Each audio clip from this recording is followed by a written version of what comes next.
As long as I can remember, I've always had the fear of burning to death. The idea of either choking to death on smoke or being cooked alive were not things I wanted to experience. But there was something else which I also feared. However, this was something I wanted to have happen to me. Love. I'll be honest, I was desperate for the feeling of love that so many of my friends seem to find so easily. I was scared of falling in love after seeing what happened to my parents' marriage. I worried that I too would suffer the same fate if I ever got married. I swore I'd never let that happen to me. Then I met Clara. I could sit here and attempt to describe how beautiful she is, or how smart, or funny, but in the end I would be unable to do her justice. All I know is that after our first few dates, I was in love. Our relationship moved fast, and within a few weeks we were living together. I was on cloud 9. My guy friends envied me, my girlfriends were proud of me, and I was happy. I don't know how it happened. I really don't. I've run through it over and over in my mind, yet I have no clue how we ended up discussing our fears. She said she was scared of getting pregnant before she had a successful career. Then I told her about my fear of fire. Her sudden change in expression is one I'll never forget. It went from light and soft to a more serious tone. She leaned in real close and asked me if I was serious. I nodded. Would you like to make that fear go away? I absorbed the question before asking her how. She smiled and told me about how she too was once afraid of fire after losing a friend in a house fire.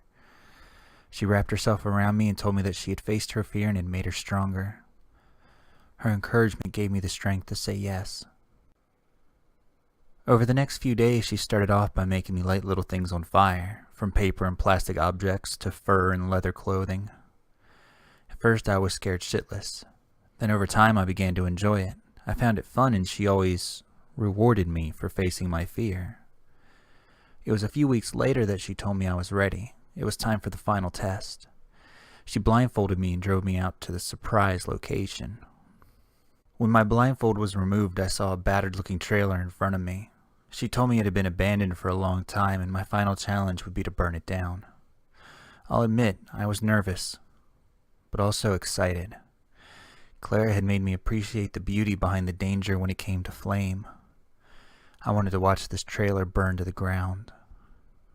Clara had prepared it earlier, so all I had to do was light a gas trail and watch. I ignited the match before letting it drop. In that moment, I felt free. The trailer was swallowed in flames almost instantaneously. It was beautiful. Then I heard the screaming. Fear spread through my body, but not just from the screams of whoever I had just condemned to a death no man should go through. It was laughter. Carla had her head thrown back in complete, maniacal laughter. "You're free! Free!" she yelled. It was at this point I passed out. I awoke in the car a little while later. Clara was driving with a smile plastered on her face. When she saw I was awake, she explained everything to me. When she was 11, her and a friend accidentally started a fire. Instead of helping her friend escape, she pushed her into the flame. She said she doesn't know why she did it, only that she felt an unexplained pleasure from it. She told me she had done this several times. She also said that she loved me and wanted me to enjoy this as much as she did. So she found an elderly gentleman, convinced him to let her in, bound him to a chair, covered the place in gas, brought me there, and had me kill him. I was too drained to say anything, and she could sense something was wrong. She's been in her room all night, waiting for me. What do I do? I can't tell anyone as I essentially killed a man. I'm so scared she may decide to hurt me, and if I don't convince her I'm alright with this. Please.